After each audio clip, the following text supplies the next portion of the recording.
All right, this is SSL Family Dad with Simple Sustainable Living, and today we're talking about chainsaw safety equipment.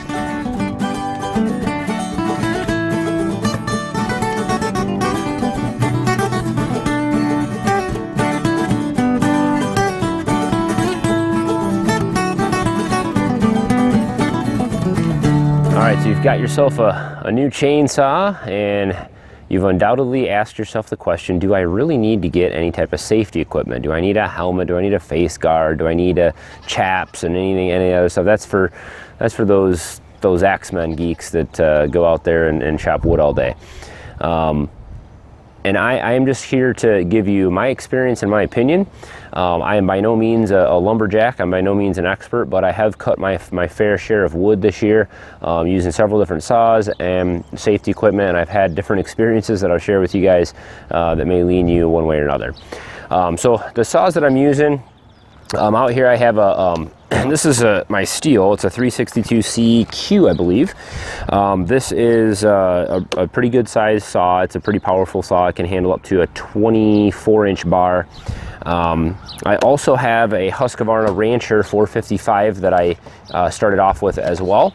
Both are pretty good, you know, decent powered saws.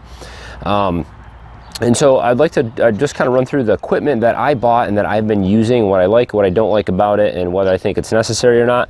And I'm also going to talk just a little bit about chains, not too much, but just a little bit about the different chains that you can get and what their safety features are, I guess you'd say, as far as that goes, because there's lots of different options out there for that. So let's dig in and take a look at the equipment that we have. So one of the first pieces of safety equipment that you're probably going to disregard, as say that you don't probably need, is chaps. These ones are about 6 months old, and I have beat the heck out of them. I have done quite a bit of cutting and mostly throughout the winter, which has been quite a challenge. And most people disregard this. You know, that's just for people who are logging, people who are out all the time. But I can tell you that from my experience that these are extremely handy to have. This happened right here across my thigh, my right thigh. When I was out in the winter time, I was not videotaping. When I did this, I was out at a friend's house, clearing some trees out in front of their house that they wanted taken out, and getting some wood for myself. It was slippery, it was wet, and it was cold, and I was walking through sticks and stuff like that. I made a cut, stumbled backwards, chainsaw came right down, and I didn't even have my hand on the trigger, guys. This was just a tap. I had already finished my cut. It was just the centrifugal force of the chain just still kind of spinning on the bar that tapped this. This was a second. This was maybe half of a second. And these chaps, you can see they're made of several layers. So you've got this like canvasy layer here. You've got a weave or woven type cotton here. Then you've got this filler, which is a bunch of nylon strings. And then you've got another layer here before it gets to your legs. And then you've got, of course, the other layer of canvas on the back. So these things are meant to bind up the saw. So as soon as the chain got through this first layer here and the second layer here, it gets into this stuff, and it binds that chain right up, stops it. So saved my leg. You know, that, think about your skin. How soft is your skin? How far in my leg would this have gone? This would have been my jeans. I always wear jeans or some type of Carhartts or Dickies or something that's like a canvasy type material. Would have ripped through that. This would have been muscle, meat, veins, and whatever else coming out of my leg easily. And think about that, guys. That's not an easy injury to recover from. You know, that's huge.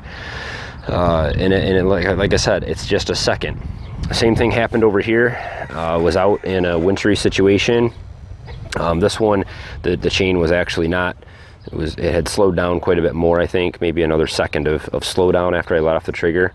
And so this one didn't bind through and get all the way into those other layers. But still, that would have cut my leg. You know, that would have gone right through my pants. So safety aspect of having these chaps is just huge. The other thing I like about having these is their equipment holders. I always have my my bar tool in here from my Husqvarna. It fits in there pretty nicely. It's actually kind of poked a hole through the bottom of this but it still holds it in there pretty good. You can also put wedges in here. You can also put other things in here that you carry with you, cell phone or whatever. And then it also has this really neat pocket here. And I don't know really what it's designed for, I guess, but I use it for wedges. It opens up on the bottom, so you can just drop your wedges right out, and then you can stick them right back in the top. You can also put your bar tools in there and other things. It just makes it easy for them to come in and out. So real nice chaps. These are Husqvarna, in case obviously you figured that out. One thing I guess, you know, they could improve on is plastic latches. These aren't going to last forever. They're going to break. Now I'll probably replace them with metal ones once that happens, or just buy a whole new set. But you know, it would have been nice if you had a metal set of clasps on there to go around your leg. So the next thing is a helmet and a face guard. Now again, this is all Husqvarna stuff. I bought this when I got my Husqvarna saw, which I started with. I love this thing. This is one, no matter what you're doing, even if you're just a backyard, you know, cutting up some trees for the summer or something like that, huge advantage to having this piece of equipment. This face shield snaps right down. This blocks all kinds of crap from shooting up in your face, which is extremely helpful. In the winter time, this is nice because it actually keeps your head warm. It keeps the wind off your ears with built-in ear protection.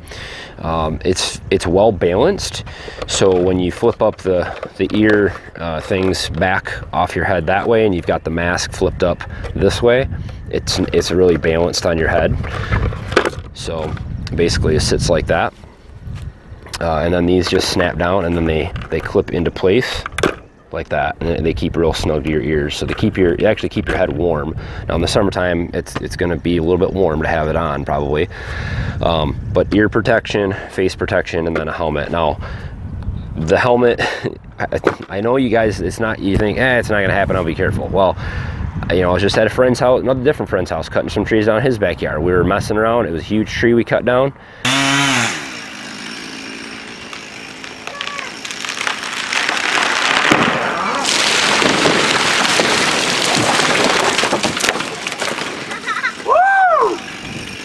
And he was cutting on a branch, I was cutting on a branch. Well, the whole tree shifted in his yard.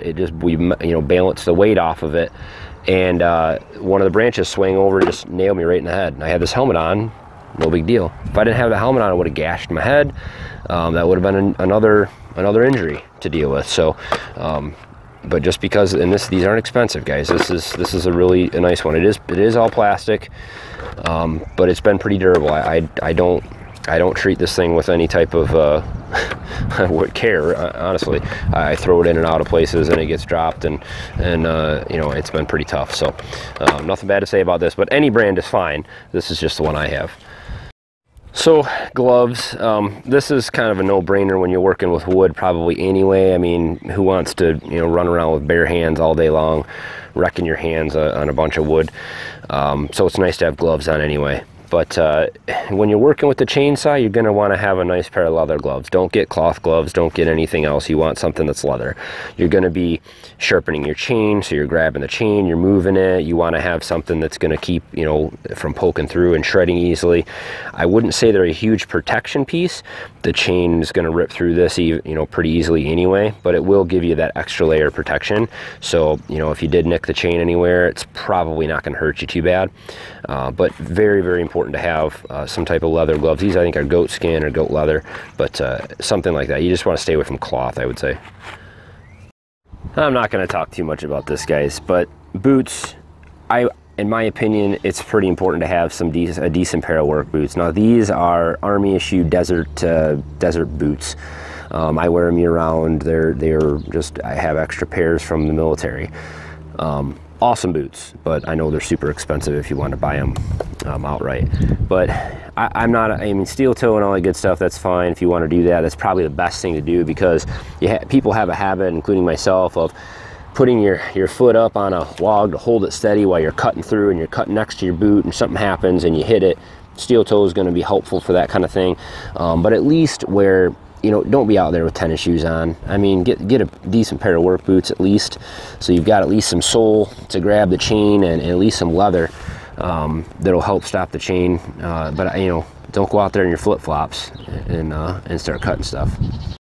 So I'm just going to talk quickly about chains, because this is something that I learned, and I still don't know all the ins and outs by memory of the pitches and tooth sizes and gaps and all that kind of stuff. But I can tell you this: when you buy a new chainsaw, they're going to come with an anti-kickback chain. They all do, as far as I know. Even the super high-end professional brands, you know, even this one. This is a pro, you know, saw. This steel comes with an anti-kickback chain. I'm going to tell you right now, they're junk. They don't hold an edge. They just don't stay sharp as long. They don't have as much cutting power. But I can say this: it's probably a good idea to start with something like that. It's not a bad idea to start with a anti-kickback chain, burn through it, and then once it's dull, then maybe move up to something else once you get a good feel for your saw. This is the steel brand. You'll see the yellow symbol on here. This identifies that it is not an anti-kickback chain. And as far as I understand it, it has a deeper pitch to the tooth. It digs a little bit more. They're a little more aggressive chain. And it'll tell you right on here, you know, be careful. This is not a, sorry, this side. This is not a, an anti-kickback chain. This is capable of severe kickback. Now, with that being said, you got to be careful with this thing. You got to keep it away from in front of your face and all that kind of good stuff. There's all kinds of videos and information out there on how to use a chainsaw. I'm not going to go into that. But the type of chain you have makes a huge difference. I love these chains. This chain is just a cutting machine. It holds an edge way longer. It's easier to sharpen. It just stays sharp for, I can almost go through 2 tanks of gas. So by far recommend these chains for the saw. Same thing with Husqvarna. The H47s are the better ones. This is an anti-kickback, or sorry, this is not an anti-kickback chain. It'll tell you right on the side of it. It's a more aggressive chain. I think H47 does represent on the Husqvarna's the chisel tooth and the tooth angle and depth. So something to think about. So for those of you guys who follow along, I've been busy. I've been cutting. I haven't been videotaping all of it, but I've been cutting. Look at the size of those trees there. That was a monster. Cut that down. A lot of this stuff I've split up and burned, and then I've got what I have here as well. I'm gonna do a full walkthrough on that splitter, so that'll be coming out here pretty soon. I've been using the heck out of that thing. It's a monster. It's awesome. But yep, and I've got another load of wood I'm going to get tomorrow. So getting wood never stops, even though I have enough right now. I want to get through next year without going out in the middle of the winter. All right, so that just kind of gives you a run through of what I'm using here and whether I think it's necessary or not. And so obviously, in my opinion, I definitely think the chaps especially are necessary. I also, you know, the helmet and the face guard, I don't see a reason why you shouldn't have that stuff. The types of chains that you're using are going to make a huge difference as far as the safety aspect of what you're doing as well. And so you want to be careful with that and just be comfortable with your saw. The biggest thing is that you get comfortable with it. These are just awesome pieces of machinery, but they have the ability to literally cut your fingers and hands and legs off in a matter of seconds. So you do have to be careful, especially for you guys that are out there that you don't use it very often. You know, you're at an even higher risk of injuring yourself. And usually with a chainsaw, it's not a little injury. If an accident's gonna happen, it's probably gonna be pretty major. You hit yourself anywhere in your body with this chain for any length of time, even a millisecond, it's already cut through 3, 4, 5, 6 teeth have already cut through your skin. You think about how deep that can go and how easily this thing shreds through a piece of oak. It'll shred right through your skin, your bone, your meat, your muscle, whatever, in seconds. So just be aware of that. Paying attention to what's around you, what kind of conditions you're in, whether it's slippery, whether it's wet, you know, you're walking through branches and all that stuff, just like I was when I had you know, that happen with the chaps. You really need to think ahead and plan out what you're going to be doing, where you're going to be at, and pay attention to where your feet are at and where you're holding that saw. Hang on to that saw like it's, you know, like it's always going to jump out of your hands. That's the best advice I can give you guys. So, but hopefully you guys found the video informational. I've been wanting to share this ever since that happened with my chaps. You know, this potentially could have wrecked my day or longer than that. So I was really happy to have this stuff. As I said, I put links in the description. Anything that I bought on Amazon, the saws available on Amazon, the chains are, as well as the stuff that I bought, safety equipment, it's all on Amazon, and usually that's been the best price, so I always put links in the description to anything that I've purchased there, and so you can find that stuff there if you're interested. But as always, guys, questions and comments down below. I'd love to hear your feedback or your war stories from any chainsaw accidents that you've lived through, and share that with others, because I think it's important for people to know that stuff. So thumbs up, guys, and subscribe if you want to follow along. And as always, thanks for watching. Have a good one.